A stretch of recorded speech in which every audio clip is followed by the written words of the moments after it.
Bismillahirrahmanirrahim. Assalamu alaikum, hürmetli görürmenlerimiz. İslam'a biz programımızdan 111. saniyede görüşünlerini kızgın karşı alımız. Ben Abdullah Yalğun. Kadirli görürmenlerimiz uzun dünyanın devam kılıvatkan programımızda her haftada her bir Müslümanın çokum uçuk delil ispat roşan Kur'an sünnet nurudu düşünüşü gerek boğan xilma-xil temalarni ayrim mavzuqan şekilde huzuruna sunup kelyapmiz. Albatta bu jarayonda nurg'unlagan masalalarni bilgan bo'ldik. Haqiqiy ravishda har bir musulmonning tushunishi kerak bo'lgan shaklda tushunishga muyassar bo'lgan bo'ldik deb qarayman. Rabbim bu so'zlangan darslarning hammasini o'z loyiqida to'g'ri tushunib, to'g'ri shaklda amal qilishga muyassar qilsin. Programımızdan daimlik aziz mehmini hammalar tanışıp boğan hürmetli ustaz Şarq Türkistan Ülümalar Birligi ve şundaqla Dünya Müslüman Alimlar Birligi a'zosi Abdurrahman Jamal Kashg'ariyni taklif qildik. Qimmatli vaqtdan chiqarib qadam tashrif qilganlar uchun ko'p rahmat aytamiz. Alloh razı olsun. Qadrli ko'ruvchilarimiz, programımız YouTube ve Facebook kanallarımız orqali naq maydondan tarqatilyotdi. Ekranlarda chiqib turayotgan nomerimiz shundaqla ijtimoiy uchur vositalaridagi aloqa vositalarimiz orqali programımızga aloqador har qanday fikr taklif bo'lsa, berishinglarni, savollaringlar bo'lsa, so'rashinglarni umid qilamiz. Bugungi temamiz o'tgan soatda biz tunugun e'lon qilganimizdek sunnatning islomdagi o'rni haqida to'xtalganligimizni bildirdik. O'tgan haftadagi programımız Qur'on bilan sunnatning aloqasi hamdi. Albatta sunnat haqida qisqa bir shaklda to'xtalgan bo'ldik programımızın ichida. Bugün maxsus sünnet hakkında paranlaşımız. Bir vasıta programımız kirib kessek ondan sormak ustaz. Aldı bilen sünnet degen, nima degen sualdan başlasak. Merhamet. Bismillahirrahmanirrahim. Cenab-ı Allah'a hamd sana peygamberimizge dua salamlar olsun. Sünnet degenimiz yoki hadis degenimiz Peygamber Aleyhisselam'ın sözleri, Peygamber Aleyhisselam'ın iş hareketleri yoki tasdiqlashlardan ibaret. Tasdiqlash deganimiz boshqa bir aydan bir ishni qilgan bo'lsa, bu ish bo'lib turmasa, bo'lib turdi. Yoki bu ish bo'lib chataq yo'q deb bugungi zamon tili bo'yicha imzo qo'ygan holatidan iborat. Alloh subhanahu va taolo payg'ambarimiz Muhammad alayhisolamga Qur'oni Karimni nozil qilib, Qur'oni Karimni insonlarga yetkazishga, bayon qilib berishga, izohlashga va uni amaliy ish harakati orqali ko'rsatishga buyurgan. Buning dalili Qur'oni Karimda ve enzelna ileyke zikre litubeyyinen nas ma nuzile ilayhim. Biz sen Kur'an-ı Kerim'ni nazil kıldık düşüyordu. Senin vazifen kişilerge bu Kur'an'ı bayan kılıp beriş, izahlap beriş, onu kandak tatbiklaşını emeli hareketten arkalı köz beriş de buyurgan. Hoş. Yani Peygamber Aleyhisselam'ın bayan kılış uslubu iki türlük ol. Kur'an-ı Kerim kartta Peygamberimizden bayan kılış uslubu iki türlük ol. Biri Kur'an-ı Kerim'ni aynen yetküzüş. Yadletiş, anlatish, o'rgatish, Qur'oni Karimni tushundirish, tafsir qilish deyil. Va Qur'oni Karimni himoya qilishdan iborat. Ya'ni himoya qilishni qo'shishimiz sabab Payg'ambar alayhisalom bir oyat tushgan chog'da bu oyatni falon surning falon yeriga yozinglar deb oyat tushib bo'ldi. Darhol vahiy kotiblar orqali yozdiradi. Payg'ambarimizning ikkinchi bayoni Qur'oni Karimda izohlash tegishli oyatlarni izohlash, bayon qilish, tafsir qilish iborat. Masalan, ba'zi oyatlar ixcham keladi, uni izohlaydi. Ba'zi oyatlar umum shaklda kelgan bilan uningdan xoslik maqsad bo'ldi, uni xoslashtirib berdi. Ba'zi oyatlar doirasini belgilamay kelgan bo'lsa, uning doirasini ko'rsatib berdi. Bu bayon qilishdan ikki turli. Hamda Rasulimizning sunnati yoki payg'ambarimizning hayoti yoki payg'ambarimizning hadis shariflari Qur'oni Karimning bayoni bo'lganligi uchun, Qur'oni Karimning izohati bo'lganligi uchun, Qur'oni Karimga o'xshashlar bu hadis sharif yoki sunnatmi insonning jismi, insonning aqli, ruhiy holatlarining hammasini o'z ichiga oldi. Buningdan sirt bu sunnat yoki hadis insonning oilasiga munosabatlik, uyga munosabatlik, masjidga munosabatlik, maktab munosabatlik, bozorga, savdo-sotiqqa munosabatlik, siyosiy ishlari, iqtisodiy faoliyatlari, ijtimoiy harakatlari, buning hammasini o'z ichiga oldi.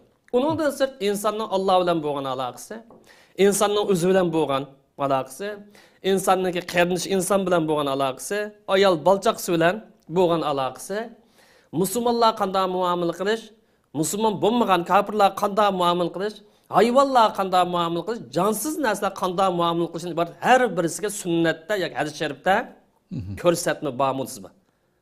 Xo'sh. Bu sunnatningki xarakter. Sunnat yoki hadis deganimiz bu insonningki jism bilan ruhni birlashtiradi. Xo'sh. Aql bilan qalbni birlashtiradi. İman bilan ilm ma'rifatni yoki aqlni birlashtiradi. Dunyo bilan oxiratni birlashtiradi. Nazariya bilan amaliyotni birlashtiradi. Yakkilik bilan kollektivni birlashtirdi. Erkinlik bilan mas'uliyatni birlashtirdi. Da'vat bilan siyosatni yoki davlatni birlashtiradigan mukammal bir metoddan iborat. Yuqoriqilarni birlashtiradigan, yuqoriqilarning orasini tangpunglashtiradigan mukammal bir metoddan iborat. Sunnat deganimiz bu islomning o'ttirahallik xarakterininki namoyandasi. İslamның o'ttirahallikni amaliy hayotda isbotlaydigan, amaliy hayotda ma bo'ldi, ma bo'lmadi deb kishilarga amaliy tatbiqlab bergan yo'l xaritasi. Sunnat musulmonlarni oshqunlik qilishdan yoki fosiqlik qilishdan saqlaydigan qalqondan iborat. Buning dalili sunnatning egisi bo'lgan Rasululloh, Qur'onning egisi, davlatning egisi yoki da'vatningki davlatning egisi. Yani vahiyning egisi mi payg'ambarimiz, davlatning egisi mi payg'ambarimiz. Unda bo'lgancha mush vahiy bo'yicha ish qilamiz deydigan, ilohiy vahiy bo'ysunimiz deydigan, yuqoriqilarning hammasida tampon yo'l tutish, o'ttirhal yo'l tutishga to'g'ri keldi. Sunnat yoki hadis sharif Qur'oni Karimni izohlaydi. Bayon qilib turdi. Yuqorida balkim yuqorida demadik, balkim ba'zanlar rivoyat degan so'zni xato tushunib olish mumkin. Rivoyat degan so'z bizning Uyg'ur tilimizda bir afsona, bir quruq gap, zamonda bo'lib o'tib ketgan ba bilan yo'qlikka yoki rasululloh yolg'onlik aniq bo'lmagan ishni biz rivoyat ishlatamiz. Ammo arab tilidagi rivoyat bu xabarning manbasini ko'rsatishdi. Xabarning kimdan olganligini deb berish degan ma'no. Masalan, bugungi zamon til bo'yicha olib aytsa, Yevropa qonunshunosligining manbalari kimsa, ba'zilar Jean-Jacques Rousseau deb uni ko'rsatdi. Ba'zilar Sartre deb ko'rsatdi. Sartre'dan qanday naql qilindi? Sartre'dan ash qonun bugun Yevropaga qanday tatbiqlanib, qanday yetib keldisa, palani orqali, yoki palani yozma, palani maqola, palani kitob bilindi. Demak, bu arabcha rivoyat xabarning manbasini payg'ambarimizdan u anglagan, uningdan u anglagan deb xabarningki yo'lni bayon qilib berish iborat. Shunga bu rivoyat degan gap yoki palani rivoyat qil degan gap, ya'ni bayon qilish ma'nosida. Xo'sh. Naql qilish ma'nosida. Xabarningki ya gapningki ya ish harakatning manbasini ko'rsatib berish ma'nosida keladi. Gibimiz qaysak Rasulullohning sunnati Qur'oni Karimni izohlaydi. Yoki Qur'oni Karimda kelgan bir hukmni ta'kidlaydi. Yoki Qur'oni Karimda kelgan bir hukmni ixcham kelgan bo'lsa, uni tafsili bayon qiladi. Masalan, Qur'oni Karimda kelgan namoz masalasi. Namoz o'qinglar buyurdi. Gap ixcham bo'lsa ixcham. Endi bu namozni agar biz sunnatga tayanmasak, hadis sharif tayanmasak qanday o'qiymiz? O'qinglar qanday? Demişki bu namazdan ba'zi 2 rakat, farz namoz keladi sunnat deb tursin. Ba'zi 3 rakat, ba'zi 4 rakat. Agar buni sunnat bo'lmasa, bu sunnatni olmaydiq biz. Sunnat bo'lmasin bo'ladi. Sunnatning sahibi bo'lgan Muhammad alayhisolamning aqlidan bizning aqlimiz o'tkirdi. Bugungi zamondagi insonlar tushungandek u Muhammad alayhisolam tushunmay qolgan. Bugungi musulmonlarning keyinda qilishi, orqada qilishningki sababi Muhammad alayhisolamning sunnati edi. Yoki zag'ir til bilan aytib aytgan vaqtida biz bugun Yevropaga moslashib, skolarizm bo'yicha yoki arabcha atalg'isi bo'yicha, almanizm bo'yicha yashaymisak, buning to'salg'ulayotgan narsa dal sunnat demoqchi bo'lamiz. Sunnat jiq cheklim bor ekan. Uni qilsan, buni qilsan degan ko'rsatmasak. Agar bu sunnat bo'lmasa, biz Qur'onga ishondik desak, xohlagan kiyimni kiysak, xohlagan shaklda yursak, xohlagan qizil kiyimdik, ko'k kiyimdik, sariq kiyimdik, ayollarga o'xshab gilobga taqamdik, uzuk taqamdik yoki xalq taqamdik. Buningga Qur'onda bir bayon bormi? Yo'q. Shunga biz bu sunnatdan qutulsak bo'ldi demoqchi bo'ldi bularimiz. Demak biz sunnatga tayanmasak Qur'oni Karimni tushunmaymiz. Bu yerda shunga o'xshash, ya'ni namoz o'xshash masalan roza zakat, hajning masalalari. Masalan, bu kitobga qarab boqaylik. Ibodat ahkomlari degan kitob. Xo'sh. Olimlarimiz yozgan. Bu kitobda har bir masalada oyat bayon qilingan. Asos, hujjat, dalil sifatida. Shuning bilan birlikda bu masalaning asoslari, shartlari, uning o'lchamlari, sifatlari haqida hadislar bilan yozilgan dalil pok. Agar sunnat bo'lmay qolib qolsa, mush ibodat to'g'risida yozilgan mush kitobni misol qilaylik. Mush bugungi kunlarda sunnatga til uzatayotgan, kaskanmas jo'layotgan, sharqshunoslarning zaharlarini to'kayotgan musulmonlarni islom dinidan murtadlashtirishga yoki yengiltilib aytqanda sekularizm bo'yicha yashashga tashabbus qilayotgan maxluqlar qanday ibodat qildik? Balkim bu uchun bugungidek ibodat qilamiz deyish mumkin. Bugun sen şu namozni mesela misol qilaylik. Qanday o'rgangansa, dadisdan o'rganib olgan amaliyot bilan. Yoki bir shart o'qigan bo'lsa, 5 oy, 4-5 oy. Bir ustozdan o'rganib olgan. Yoki bir kitobni o'qib bak. Ya'ni amaliyot orqali o'rgan. Ko'pincha musulmonlar bugun kunlikda namozni nazariyadan bekrak nima bilib o'rgandi? Dadisidan, aksidan, ustozdan, tonish bilishlardan amaliyot orqali o'rgandi. Bu sunnat amaliyot orqali ayndaq naql qilingan bizga. Demek nurg'un masalalar var, biz bu vaqtda yana ayırıp to'xtalamiz. Xo'sh. Endi sunnatning Qur'oni Karimda kelgan umum bir hukm bor. Uni xaslashtirgan bir misol olaylik. Biz o'tgan qatimda dedik. Masalan, Qur'oni Karimda farzandlarning hammasi miros oladi dedi. O'g'il bo'lsin, qiz bo'lsin, miros oladi dedi. Umum keldi hukm. Yusikumullahu fi avladikum lizzakar mislu hazzil unsayayn. Ammo hadis sharif sunnat buni xaslashtirdi. Eğer bala dadısını ötterken katil olup kalsın mirasını mahrum kılıp cazalayımız dedi. La yarisul katildir.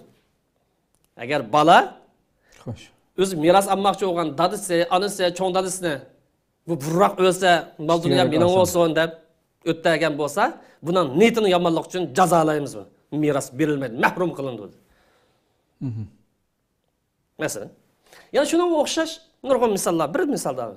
Qur'oni Karimda ba'zi hukmlar doirasini belgilamay keltirgan hukmlar. Sunnat buning doirasini belgilab turdi. Masalan, Qur'oni Karimda oyat misol qilsak, as-sarq was-sarqat faqta'u deyilmaydi. O'g'rining qo'lini kesinglar dedi. O'g'il bo'lsin, qiz bo'lsin, er bo'lsin, ayol bo'lsin. Ammo Qur'oni Karim nadin kesishni deb bermadi. Jaynakdan kesamdi, do'lisdan kesib o'tamdi, qo'li oxirgacha bordi. 50 santidan ortiq bermaydi, deyil odamning ahvoli. Ammo sunnat buni bag'ishdan kesimiz deb belgilab berdi. Demak, sünnet bo'lmasa Qur'oni Karimda jiqilgan ko'plagan masalalar ro'shan holatda bilinmaydi. Endi bu yerga kelsak, yana sunnatning qatorida Qur'oni Karimga izohlash, Qur'oni Karimga kelgan hukmni ta'kidlash, Qur'oni Karimni tafsil bayon qilishdan boshqa sunnat yana mustaqil qonun chiqarish huquq ega. Bular bu sunnatning mustaqil qonun chiqargan doirasi ko'pincha tarmoq masalalar bo'ldi. Xo'sh. Çünkü Qur'oni Karimning ro'ygan maqsadlari ko'rsatimiz ayish bo'ldi. Endi payg'ambarimizning qonun chiqarish huquq bormi yo'qmi? Qur'oni Karim buning dalili bor. Qonun chiqara oladi deydi. Xo'sh. Masalan, Alloh taolo Qur'oni Karimda A'rof surasida va yuhillu lahumut-tayyibat va yuharrimu alayhimul khaba'ith deydi payg'ambarimiz. Halol narsalarni bu payg'ambar ular halol qilib turdi. Nijis narsa bo'lsa, ziyonlik qildigan narsa bo'lib qolsa, uni harom qildi deydi. Demak, qonun chiqarish huquqi bor deydi. Xo'sh. Allah Teala bu hukukni peygamberge bergen. Onu başka yerden almagan, birer mektaptan almagan, birer okutkucudan almagan, ya birer profesörden almadı, belki Allah bergen hukuk. Allah berse sana ne? Sana ne meketti bunu? Sen ne pıksıgılık kılsı bir yer? Peygamberlik nur var bir yer. Çünkü peygamberimiz bir yer kalayımkan sözüme sana okşar. Sana okşar saranlık kılmayı, sana cöğülmedi. Ve ma yentiku enli hava. Keskenmez cöğülmedi, ilahi veyinin nur asası sözleydi. Mesela peygamberimizden müstakil yo'liq qo'ygan Qur'oni Karim bayon qilmagan masalalarni bir necha misol qilaylik. Garchi sanoqsiz bo'lsa-mu. Masalan, azon bilan takbir. Bu nada sifatlandi? Sunnat. Qur'oni Karimda azon to'langlar, sunnat takbir to'lang degan oyat bormi? Yo'q. Buni nadan bilamiz? Sunnatdan, hadisdan bilamiz. G'aroq masalasida harom deb belgildi. Hem bunun cezasınınki 80 darı urulduğanlığı, 80 tayak urulduğanlığı Kur'an'da var mı? Yok. Yok. Bu 80 tayak diyen gep nereden geldi? Delilin neredeyse peygamberimizinki. Hadisinden bulduk. Eğer bu sünnet almayımızsa, haram dep koysak, bular vurdu, ceza yemeyimiz 80'den kurtulamız, arakını çevireyle, skolarizm bulup diye yerge, teşebbüs kıl. Yana eğer sünnetke tayanmayımız, biz Kur'an boyunca Kur'an bizge yetidu, Qur'on hammani bayon qilaman deb aytadigan desa xato tushdi o'lib. Oyat to'g'ri tushunmi? Bular deymiz. Peygamberimiz, yoki peygamberimizning sunnati, kishilar oltin bijlasini taqisi bo'lmaydi. Yipek narsalarni kiysa bo'lmaydi. Xotin kishi xas o'g'ir ranglarni kiysa bo'lmaydi. Ma sunnatni olmaymiz deydigan bugun kunlikda uzuk taqib qo'ysak bo'ldi. Qo'lga haliq taqsak bo'ldi. Shu sunnatni olmaydi deymizmi? Yipek kiyimni shunga o'xshash seriq olamdi, qizil olamdi, ayollar xas kiyimni kiydirsak bo'ldi bu. Sunnatni olmaydigan tuzkorlar. Sunnatni olmaganlik chiqlaydi. Qur'on bo'yicha Qur'on yo'q bu hukm. Shunga o'xshash sunnat eshak go'sh haromdir. Bugun kunlik bu gapdan chiqishim g'alati ama his qilmadim. Nima ish qilsa? Chunki Yevropa birligi yaqinda bunday ekan qo'y, kala, to'ga yeyish cheklandi. Bunday ekan hasharat yeysizlar dedi. Buni e'lon qildi. Siz yeydigan narsalar pitizidamdo ishtirib non bolka u bu narsa hammasiga hasharatninki nimasini uvab hasharatni shuning bilan vitamin ta'minlaymiz. Ma go'shtni yemaysizlar dedi. Xo'sh. Demak bular bu sunnatni inkor qilish orqali hasharatni yesak bo'ladi. Mana Yevropanimiz bo'lgan. Shuningga balkim yo'l ochqa bo'lsa kerak bu tuzkorlar. Sunnatni olmaymiz deganlar. Payg'ambarimiz yana qildi demoqchimi aslida? Qonunlar yo'l qo'ydi. Hasharatni qildi. Bunday ekan yana kimlar aytdi ekan Yevropa bo'lsa qo'y bilan kalning go'shtini yemaydi degan gap. Sizlarni anglayapmanmi? Ha, xo'sh. Yani Peygamberimiz yırtqıç hayvanlarını, mesela yırtqıç hayvan deganimiz yo'lvas deyli, pil kiramda kirmamda, shuna o'xshash qanjur it deyli, u bu degan narsalar. Bu narsalarni yirtqich xarid, mesela burkutga o'xshash. Bu narsalarni yeyishga bo'lmaydi. Mavlon nazarda Xitoyga o'xshash halol harom deb ayirmasdan, go'sht bo'lsa meni yesak bo'ldi degan gap chiqadi. Sunnatni olmaymiz desa. Shuni shaklim qolmadik buni oldi. Xo'sh. Shu nimaga yo'l ochyapti-ki? Kim intayin saranglar chizadi. To'y qilib turib, masalan, oyatda, ya'ni Qur'onda zina qilganlar o'zlari uringlar. Lekin to'y qilganning hukmini bayon qilmadi. Bo'yitda qo'lab to'y qilganmiz o'zlari bilan aytgan biranglar to'g'ri yo'l qaysin. Ammo to'y qilib turib, oilasi turib, insof qilmagan, boshqalarningki iffat-nomus chaqilgan bunda 100 qalin bo'lib qolsa, buni rejim qilinglar, jamiyatni himoya qilinglar. Bu hukm nada isbotlandi? Sunnatda. Mavlonimiz bo'yicha buni hammani yuqishtirib tashlash lozim bu hukmlarni. Neyse. Hem sosyete gelsak naknesinin hükümleri bağım. Kur'an-ı Kerim'de soğuda halaldır. Ama naknesiyle alakadar mesele bağım yok. Altını almaşırışka, bugün gidek dolar almaşırış ahkamları Kur'an'da bağım yok. Altınınki ve pul almaşırış meseleler nerede bayan kılındı? Sünnette bayan kılındı. Zakalet bir iş meseleleri Kur'an'da yok. Sünnette bayan kılındı. Vakalecilik meseleleri. Bu nurgun meseleler var. Biz hem siyaset girsek yani ayrım bir to'xtalish to'g'rida uni keyin to'xtalaylik. Misollar shunga o'xshaydi.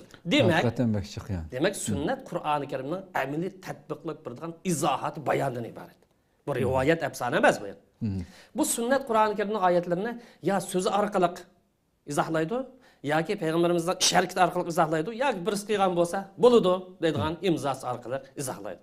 Mana bu sunnatningki bayon ekanligininki dalillari qisqacha to'xtaldi. Köpten köp rahmet hakikaten yani sözlesek hayatımızdaki yani her bir Müslümanın 24 saatide onluğun yani sünnetki alakadar kılıvatkan işlerimiz çıkıyor. O bombası hakikaten yani o menbesiz onunla tayanmay durup yani kılıvatkan acaba şunu devatkan beşarlar demiş kıldıgandı ya ki hiçbirini kılmamdıgandı dep kaldı insan bazıda özünü Müslüman dep durup agar sunnatni e'tirof qilmay yoki buni da'vat qilmay bir tarafi o'xshashlik bir tarafi emas. Sekularizm aqlmilliklar bilan tamoman moslashadi bo'ladi.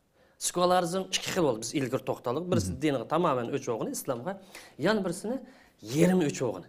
Ya'ni bu masjidlarning hayotini bo'lsa-da, ammo ijtimoiy, iqtisodiy, siyosiy, tashviqot, istixborot, saqchi davlat, askar degan bu aralashib bo'lmaydi. Aralashmasin degan o'sha. Demak, buning o'zimni kallamni ko'rash. Kallam bo'yicha, ya'ni Yevropaning sistemasi bo'yicha yashayman. Shu yerda moslashadi bo'ladi. Demak, bular aloqa ozg'un degandan sirt jamiyatni bugun kunlikda sekularizmningki tomoqchilari, Kaşki o biçarlar özlem tashviqotchilar esa menimcha dal shuni tushadi. Tashviqot shu yerga. Kaşki o biçarlar özlem şu azg'unliqida qolsa shu. Shunga bular nima deydi? Ziyolilar bizning gibimiz bek anglaydi. Boshqalar yoqmagan bilan yoqadi desa, chunki ziyolilar iymon va axloq va Qur'on sunnat tutmaydi. Am bu namoz o'qimaydigan bo'lib qolsa, ular namoz o'qiydigan gap bo'lmasa, namoz o'qi desam ham deb manchir chaqtirib olmasa, bizni o'qimdi, ikkini o'qimdi, manchirkat deydigan gap bo'lmasa, Yani bir pasık oğullarga yakın. Bu vaqtim yani keyinchi to'xtalamiz. Kaşki öldürülen kalıp başkalarını öldürüş için hareket kılmagan bolsa kaşki. Ama bu beçarlar yani özülem azgını yetmegendek başkalarını mı bu tuyuk yolga yeteklep meşe insan hakikaten içindirdi ama aklı var bir insan eğerden nanını ağzıgılam bolsa 2 minut oylansa bulanın kançık bir tuyuk yol dikeldigini bilaleydi bulanın sefsetisini. Hakikaten sünnetin İslam'daki orundan ne kadar muhim işgalliği yukarıda keltirgen bir kança misaldan çıkıp durdu. Hem de sünnetin İslam'daki orunu muşunçu ola muhim bolgan iken bu vaqtdan bir iki kız gap qilgan boslapti. Muhammed Aleyhisselam'ın mыңlagan möcüzleri var. Maddi möcüzleri mыңlagan. Endi Peygamberimizninki möcüzlerinki en yükseki, en uluğu Kur'an-ı Kerim. Kur'an-ı Kerim Peygamberimizdeki akli möcüzesi. Kur'an-ı Kerim Peygamberimizin akli möcüzesi bo'lgan bu kitap İslam dininin birinci mənbəsi, İslam qanunşünaslığının birinci mənbəsi. Kendine şek yok. Demek Kur'an-ı Kerim birinci mənbə olsa, sünnet İslam dininin, İslam şeriatının, İslam qanunşünaslığının ikinci mənbəsi. Kur'an-ı Kerim asas, sünnet onunki izahatı, bayani, təfsilat. Hoş. Sünnet Kur'an-ı Kerim ayetlerini izahlaş, İslam'ın körsetmelerini, prensiplerini bayan kılıştaki, düşendirişteki, tatbiklaştaki peygamberlik hikmeti ve peygamberlik nurdan ibaret. Allah Teala Muhammed Aleyhisselam'da barlık insaniyet İslam dinini yetkizgen, İslam dinini tanıştırgen, bunu düşendirgen de peygamber kıldı. Evet. Şu vaktin özde ben bu dinde himaye kılaman, kıyamet gün kadar bu dinde ben qoğdayman dep Allah Teala öze kipil olduğanlıklarını cakaladı. Peygamberimiz Allah'ın buyruğu boyunca İslam dinine mükemmel ravişte tolup yetkizdi. Bir ayet nima afqanmadı, yuşurup qalmadı. Hoş. Kur'an-ı Kerim ayetlerini bayan qilib berdi. Nima orqali bayan qilib berdi? Sözler orqali, sharkita orqali Kur'an-ı Kerim'in ayetlerini qanday tushunish, qanday amal qilish, jamiyatga, siyosatga, iqtisodga, davlat qanday tatbiqlash ekanligini unima ko'rsatdi bo'lsa, ko'rsatdi. Shuningdek Peygamberimiz İslam cemiyetini ve İslam devletini sağlam, ruşen bir şekilde kurup çıktı. Cemiyetinin asası mı enek, devletin asası mı enek. Peygamberimiz vefat olup ketkendiği için Peygamberimizden sünneti Müslümanlar nispeten kıyamet gün kadar meş'elinin ornunda kıp kaldı. Hoş. Bu meş'elini kötemeyimiz digerlik emdise kallisi tatü çoklaydıgan Müslümanlıkta şek olgan İslam'a tegide hancar sancıydıgan na ehlilden başkası bu Kur'an-ı Kerim ve Kur'an-ı Kerim'in izahatı olgan bu sünnet meş'elini tutup mağmakta hem tutup mağmadı. En Peygamberimizden vazifesi İslam'ını yetkiz, bayan kızı. Peygamber İslam'ını yetkiz şey, bayan kızı şey, izahlışı, tatbiklaş metodu nerede namayan buldu? Kur'an'dan mı ya ki Kur'an bilen sünnet namayan bulamdı? Peygamber Aleyhisselam'dan vazifesi İslam'ını yetkiz dedik. Davet kılış dedik, çakırış dedik, tatbiklaş dedik. Fakat Kur'an bilen lan, cemiyet kurgan mı, devlet kurgan mı, insanlar şunu terbiyeleyen mi? İslam bir bütün bolgan bolsa, bunun ana mənbəsi Kur'an ve sünnet ikisi tang namayan oldu. Çünkü Kur'an-ı Kerim'de kelgen ihcam ayetlerini nima arkalık izahlap berdi, nima arkalık düşendirdi? Sünnet arkalık düşendirdi. Peygamber Aleyhisselam bu doğrusunda men sizlerge iki mənbəni kaldırıp kettim. Teraktu fikum emreyn. Bu iki mənbəni tutup mansanlar ezip ketmezlerdir. Sayyad. Yani Kur'an ve minan sünnetim. Kur'an ve minan yolam. Her işkilisi ilahi vahiy. İlahi nur çaklap durgan ilahi mənbədin kelgen. Bu işkini tutup mansanlar azmazlar.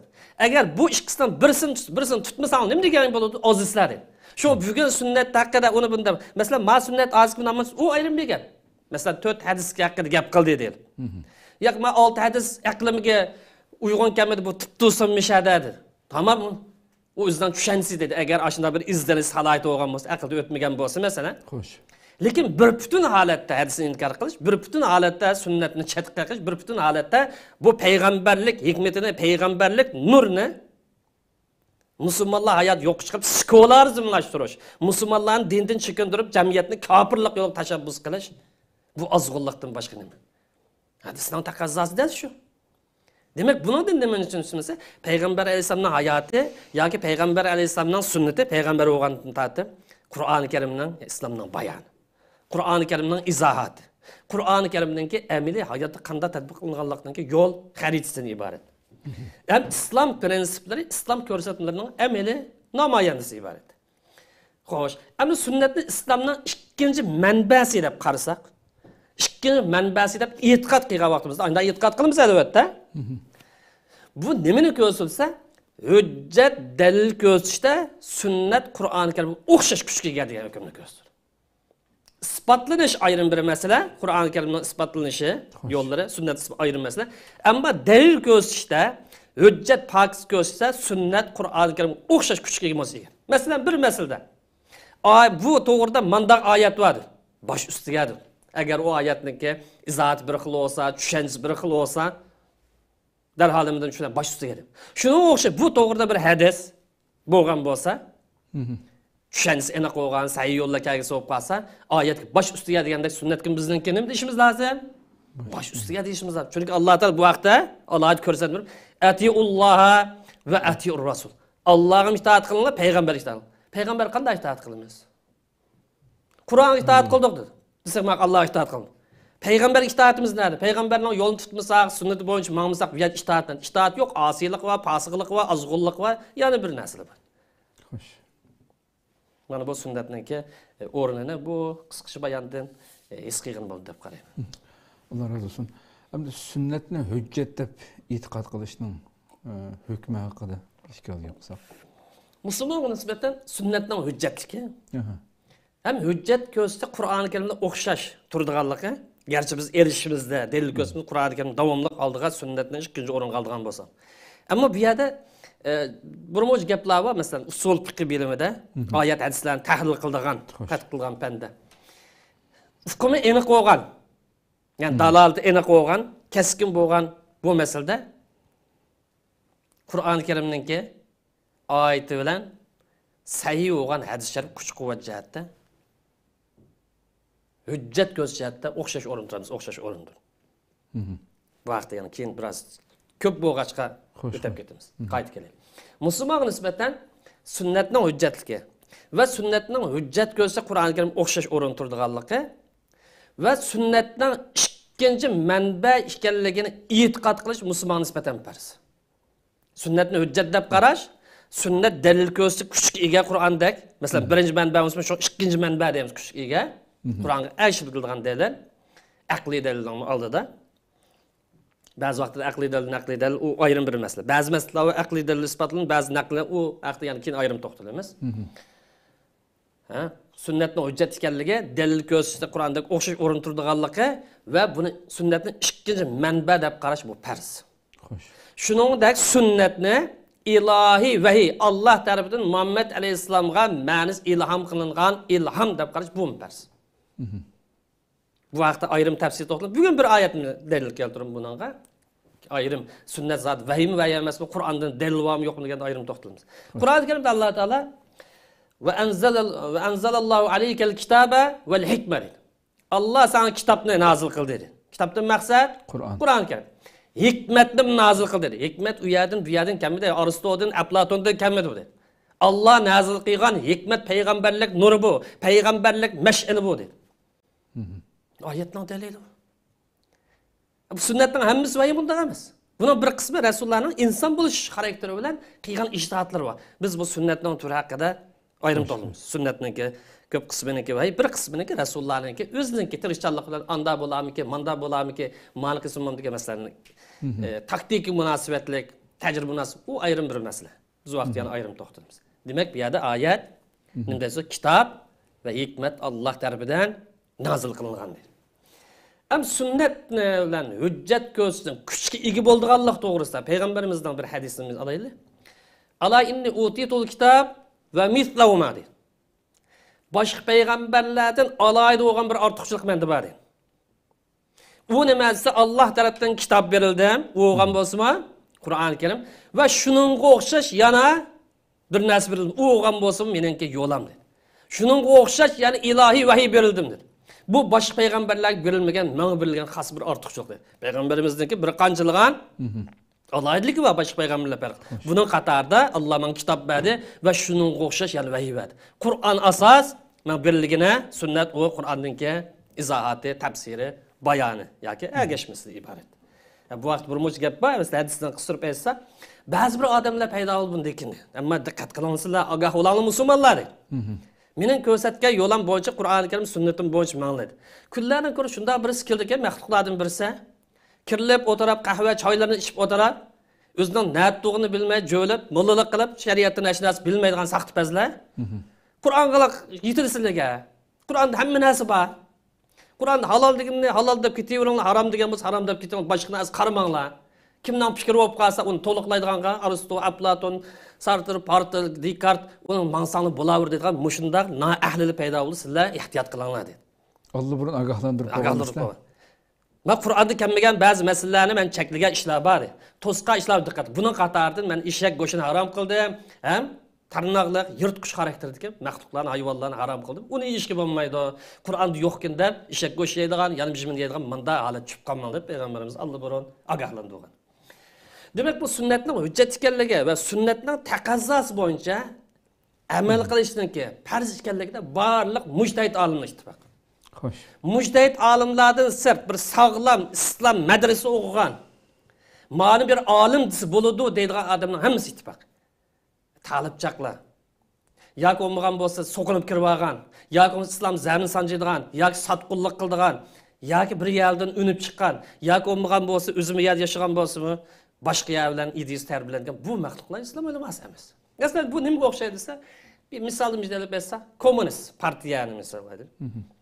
Partiya mektubda o'qigan birisi partiyalikdan chiqdi, kommunizmdan chiqdi.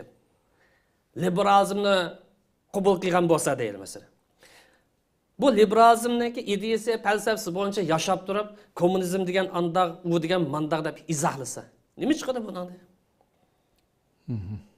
Eğer bildiğin bo'lsa. Xo'sh. Bir misal. Demek, endi bu sünnetki kim karşı edilse, yoki sünnetni hadis almaymiz degani, Allah'ın Peygamber Muhammed Aleyhisselam'a itaat kılışını haş diyor. Bu bir başka bir insanlığa hoşu bir insan. Bugünkü zamanıvi dünyada, bugünkü de teknika terakkip etken dünyada Muhammed Aleyhisselam'ın aklını besip uçurgan her feylasıflar, her yazgıçılar, her kalemkeşler, dünya kelgan tursa, onun gapini ko'tarishdan nima ochdi deydigan. Xo'sh. Qalbi buzilgan, qalbini dod besib ketgan odamning sunnati qarish. Ham shundan sharqshunoslarga shogird bo'lib ketgan, Yevropada sharqshunos deydigan bir aqm mavjud. Bular islom dunyosi mustamlik qilishdan uzun davomlashganlar hikoyasi. Mustamlik qilish uchun harbiy askar boshlab kelishi ilgari tadqiqot bilan acizlik noktasında, güç kuvvet noktasında tetkik aldı. Bu ne? Şarkşunas deyimiz. Bunun merkezi Gollandiya'da. Yani kim karşı edilse, yukarı degenimizde İslam'da siyasi, ictimai, iktisadi hayattan yiraklaştırmakçı olan, elmanizm idisini kabul kılgan, skolarizm idisini teşebbüs kılgan, bu məxluqlar sünnet karşı. Xalamayın Allah şu sünnet. Xo'sh. Endi sunnatga amal qilishning hukmi, masalan, bildi sunnatni itiraf qildi, bunga amal qilishning hukmi farzmi, sunnatmi, qilmaganlar qanday bo'ldi degandek. Ham sunnatning hujjat ekanligi va sunnatning islomdan ikkinchi bir manbasi ekanligini e'tiqod qilgan kishi albatta uning amal qilishning farz ekanligini oddiy his qiladi. Xo'sh. Chunki Alloh bu vaqt nechirilgan oyatlarda buyruq. Va ma atakumur rasul faquzu. Payg'ambar sizlarga ko'rsatgan yo'ldan manglar to'sqalishni yelinglar. Uningdan boshqa oyatda faruddu ilallohi va rasul.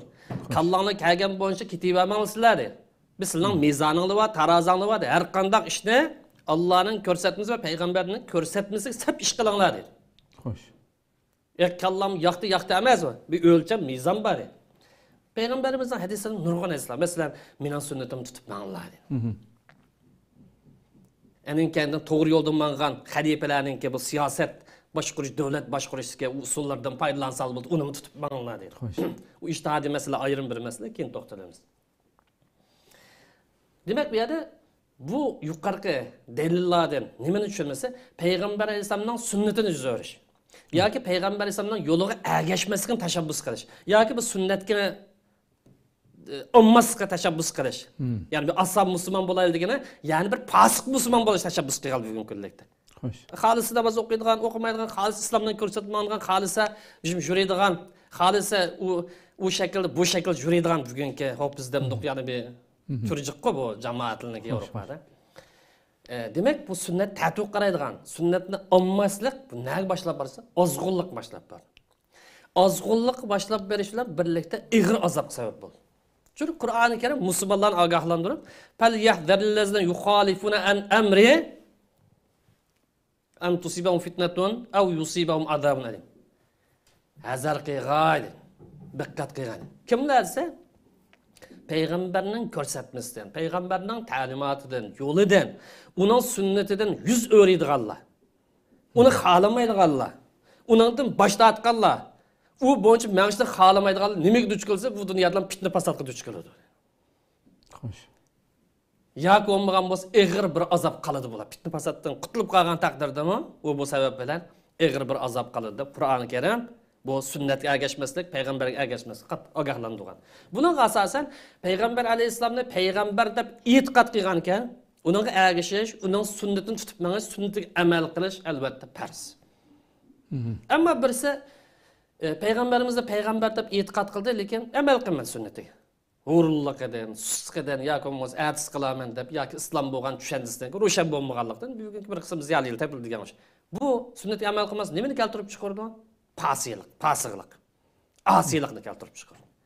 Ammo isrorlik bilan keskin davomlashtirsa, taxmi to'g'ri yo'lni topolmay xato yo'lga kirib ketib qolsa, yoki bu sunnat deganni olmasak bo'ldi ekan bu. Bu o'shiq bir gap ekan, bundan yolg'on gaplar bor ekan.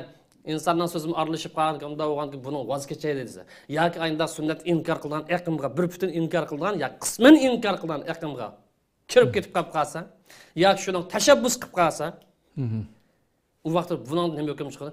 Bu ig'ir darajadagi ozg'unlik. Xo'sh. Bugungi zamonning tili bo'yicha skolarizmlikdanki, tashabbuskorlar skolarizmdanki avlodlar deb iborat. Hukmi shu masala. Köptün köp rahmet. Allah razı olsun bir şeyde tüketken bu sağ programımızda. Rahmet.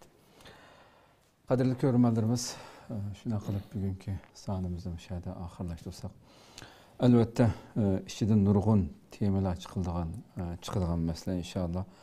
Aldığımızdaki sallarımız diyene bu sünnetin türlerini hemmesini paranlaşımız. Ama yine şu nuhtla Abay Ustaz sözlevatkandı mı şu ravi meselesi de yani hadisin nakıl kılmışlar meselesi de. Bugün sünnet hakkında her xil gap qilayotgan, jo'yilayotganlar. Bu jo'yilayotganlar albatta sünnet deganlik Qur'onga o'pma o'xshashlar hech qanday mesela inson so'zi ba'zi bir xatoliklar yo'qmi deganda albatta oldimizdagi darslarda tabii ki aciz yoki to'qilma hadislar yo'q deganlikni bildirmaydi bizning so'zimizda. Albatta bor, lekin bugun jamiyatda ancha-muncha pat-pat chiqib jo'ylaydiganlarga qolmadi bu ilm. Bu islomning egisi va Alloh subhanahu va taolo qo'g'dayman degan bir din. Bugungi kundagi bu to'rtal maxluqlar tadqiq qiladigan tema emas bu hamda.